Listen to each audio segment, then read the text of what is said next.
I mean, I sort of will like make a bet with myself internally. How do I think this will go?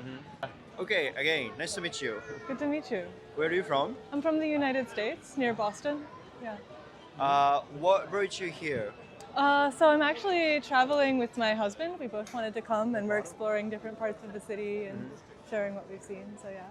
How long have you been in Japan for, and how long have you been in Osaka for? So we've been in Japan for 2 weeks, and we've been in Osaka for 3 days. Okay. So yeah. What do you think about the city of Osaka? It's been a lot. It's been really interesting. I think our favorite part was we found a really tiny curry restaurant and met, I think a Japanese and Taiwanese girl there and just chatted for a while. People are really nice. The areas like this it's really cool to just absorb it all, but it's also a lot. Yeah. So yeah, it's just. What types of impression have you got so far from that particular area right now? So I like the creativity, I guess, of the Okay. different kind of displays and different ways. It's like shops are trying to attract attention, but they're all very distinctive in the ways that they do it, which I've really enjoyed.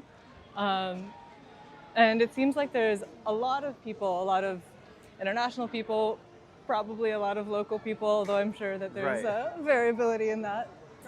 If there are something that we can improve as a tourist destination? So this was interesting.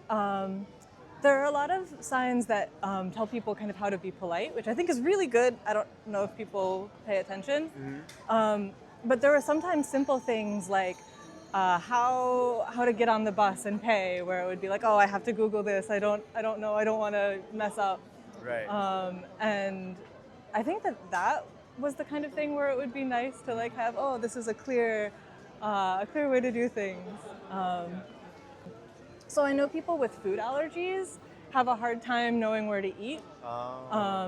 And I don't know the best way to deal with that. Maybe it's just like a list of like, okay, if you're allergic to shellfish, then like don't eat here, but these are places that work. If you're allergic to wheat, don't eat, these types of food, focus on, meat or focus on other things. But yeah. Do you think it's easier for people who have lots of allergy to eat out in the United States? They have more variety or they have more options? So I think that there's more labeling of things. It's sometimes I think still hard, but if you're like searching a lot of times you can find like an online menu that would say, which I've sometimes seen here too, but yeah, I don't know. What about English communication here? So I tried learning a little Japanese before I came, and I think that it hasn't been too. So there have been times when definitely it would be nice to either know better Japanese or where I'm talking to someone who, like they're embarrassed about their English, even though it to me seems really good. But usually with like Google Translate, we've been able to kind of go back and forth. It's slow, it's not perfect, but I think it's been possible to communicate. I think if people are patient. Yeah. So you're traveling with your husband, actually. Yeah. What is he doing? He's exploring some of the like electronics stores and things like that. Yeah, I think that we just had different areas that we were curious about, and so we'll wander around and we'll meet up later. But yeah. And then, I don't know, I might go sit in a park for a little bit and just like go in between the busy areas and the quiet areas. So, yeah. How do you enjoy the time at the park or like doing nothing? But So I think traveling for me is a mix between a lot of experiences, things are happening, you're seeing new things, and then the time where you're thinking about that, you're kind of like tying the experiences together, you're seeing, oh, how is this different from what I expected? And it's also the quiet time just lets you think about life. While I'm working, I'm busy every day. I don't really get to evaluate how do I want to spend my time. And yeah, the mix between all of the cool, exciting things and then the moments of quiet to let things kind of settle and reconnect is something that I like. wow, that's beautiful. Yeah, I want thanks. to try it that way next time I travel.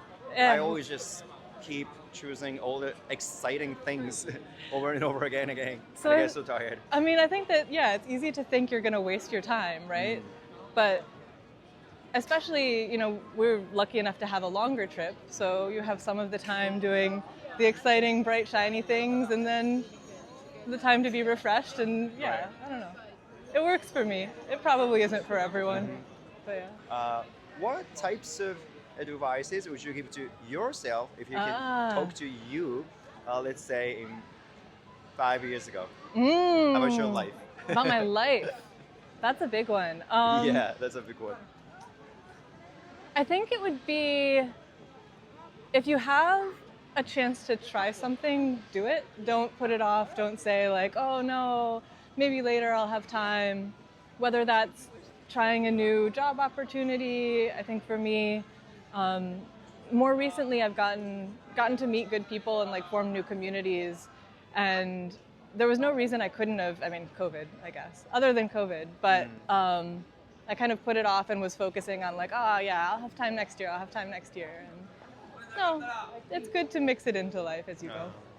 Sometimes people are too afraid of doing something new or trying something or like challenging, and it's very understandable. But Yeah. Do you have any comment about that? So I think it's very easy to be afraid of doing something wrong or afraid of things going wrong. But thinking about all of the things that can go right and make it better, and then like, I mean, I sort of will like make a bet with myself internally.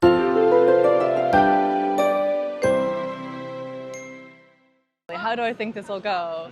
And maybe I don't think it'll go well, and then I try and it's like, oh, I was wrong. Or even if I was right, it's like, okay, then that wasn't so bad. I can just like move past it. So yeah, I don't know. Well, I like that way of thinking. How do you enjoy your time after this? So I think I'm gonna walk around here more and then walk over to Noji Park and hang out in the quieter areas and see the sunset, and then go over and have okonomiyaki for dinner. Oh, nice. Yeah. Thank you very much for your time. It was great to talk to you, and enjoy your stay and have a safe flight when you're back. Thank you. Yeah. Thank you very much. Yeah. Make a bet with myself internally という表現が出てきました。Make a bet 賭けをする、ギャンブルなどにおける賭けという意味があります。With myself internally 自分自身でという意味なので、自分の中で賭けをしてみる。自分の中でいいことが起きるかどうか想像してみる。こういった表現を彼女が使いました。この bet という言葉なんですけれども、日常会話でもよく出てくる言葉で、賭けをするという意味以外に確信している、絶対そうなると思う、そんな意味もあるんですね。ですので、例えば I bet he's late again 彼はまた絶対に遅れているという表現ができたり、他にもですね I bet you're tired I bet you're tired あなた絶対に疲れているよねという表現ができたりもします。賭けをする以外の意味の bet ぜひ覚えておいてください。